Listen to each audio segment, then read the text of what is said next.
Hello and welcome to media Shiksha. अगर आप हमारे चैनल पर नए हैं तो जल्दी से बेल का आइकन दबाइए और हमारे सफ़र के हम सफ़र बन जाइए।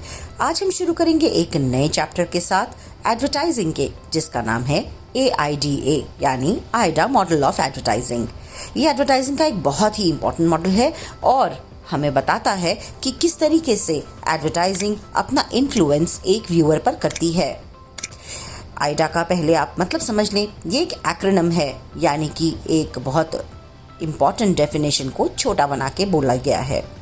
इसमें 4 हिस्से हैं। पहला है अटेंशन, दूसरा है इंटरेस्ट, तीसरा है डिज़ायर और चौथा है एक्शन। अटेंशन जो पहला मतलब है वो है first step of taking the attention of your audience, यानी अपनी ऑडियंस की अटेंशन को अपनी तरफ अट्रैक्ट करना। एड्स इतनी खूबसूरत और इंटरेस्टिंग बनाई जाती हैं, उसमें कहानियाँ बताई जाती हैं जिससे कि ब्रांड्स अपनी तरफ व्यूअर्स को अट्रैक्ट कर सकें। बहुत बार ये अटेंशन बहुत इम्पॉर्टेंट चीज़ें ब्रांड के बारे में बताकर भी कहते हैं, जिसको हम USP यानी यूनिक सेलिंग प्रपोजिशन कहते हैं। जैसे क्या आपके टूथपेस्ट में नमक है। अब आ गए इंटरेस्ट पर। इंटरेस्ट, जी हाँ, ये भी USP से कहीं ना कहीं जुड़ा हुआ है। आपके व्यूअर को और बायर को आपके प्रोडक्ट में क्या इंटरेस्ट आएगा, वो आप अटेंशन के बाद कोशिश करते हैं जगाने की। पहले आपने उसकी अटेंशन ली, अब आप उसका इंटरेस्ट जगाएंगे वो बताकर जो उसे चाहिए। इंटरेस्ट में आप ये कोशिश करेंगे कि आप प्रोडक्ट के वो फीचर्स के बारे में बात करें जो वो अपने लिए जानना चाहता है, पसंद करता है या जिस वजह से वो उस प्रोडक्ट को खरीदना चाहेगा। इंटरेस्ट डेमोन्स्ट्रेशन के थ्रू भी जगाया जाता है और जैसे हमने कहा USP यानी यूनिक सेलिंग पॉइंट्स की तरफ से भी जगाया जाता है। इसमें बायर की नीड के ऊपर बात की जाती है। अब आ गए हम डिज़ायर पे।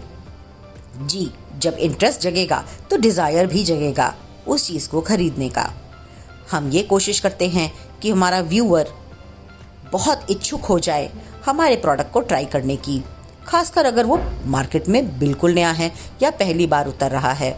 और अंत में एक्शन, यानी अब हम कोशिश ये करते हैं कि अटेंशन, इंटरेस्ट और डिज़ायर ये सब तो है, लेकिन जब तक ये सब एक्शन में तब्दील नहीं होता, यानी हमारा व्यूअर या हमारा टारगेट ऑडियंस जाकर हमारा प्रोडक्ट और ब्रांड इस्तेमाल नहीं करता, उसे खरीदता नहीं, तब तक हमारी एडवर्टाइजिंग कंप्लीट नहीं मानी जाती। आइडा मॉडल हमें बताता है कि एडवर्टाइजिंग एक स्टेप बाय स्टेप अप्रोच से लोगों को इन्फ्लुएंस करती है। आइडा ये भी कहता है कि कहीं ना कहीं लोगों को ये पता होना चाहिए कि आइडा एक लॉजिकल प्रोसेस से भी जुड़ी हुई है, यानी कंज्यूमर्स को अपनी तरफ खींचना ही सिर्फ मुद्दा नहीं।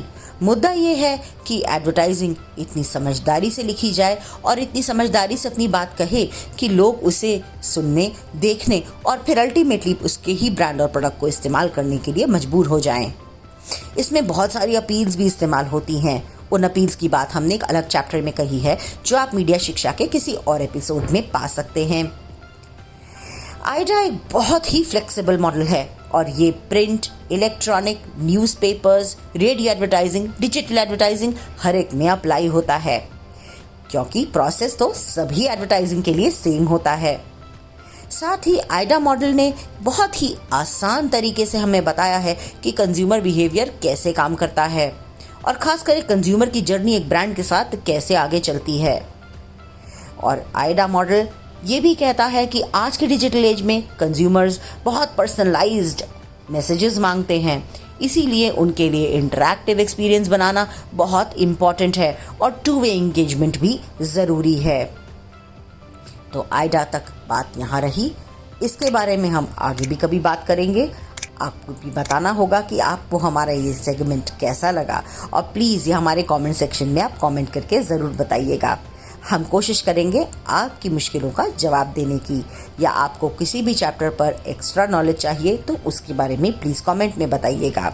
आज के लिए इतना ही। मिलते हैं नए चैप्टर के साथ अगले एपिसोड में। तब तक के लिए टेक केयर एंड बाय।